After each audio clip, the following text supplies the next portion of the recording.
článku 8 navrhujem doplniť bod 2. Priznám sa, je odpozorovaný z rokovania v Bratislave, kde veľmi účinne to funguje.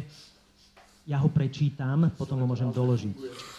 Ak chce v rozprave k niektorému bodu programu vystúpiť predsedajúci, odovzdá vedenie rokovania zástupcovi primátora podľa článku 5 odsek 2 alebo inému zastupiteľstvom poverenému poslancovi.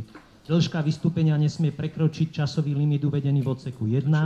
Vedenie a rokovania sa ujme znovu až po skončení rozpravy a hlasovania o prerokúvanej veci. Znenie tohto odseku sa nevzťahuje na prednesenie faktickej poznámky predsedajúcim. Ktorý platí na jednom mieste na svete. Takže to perfektne funguje v Bratislave. Prepáčte, ak si niekto nájde v hornej dolnej nejaký paragraf, ktorý... Poprosím o hlasovanie. Poprosím o hlasovanie.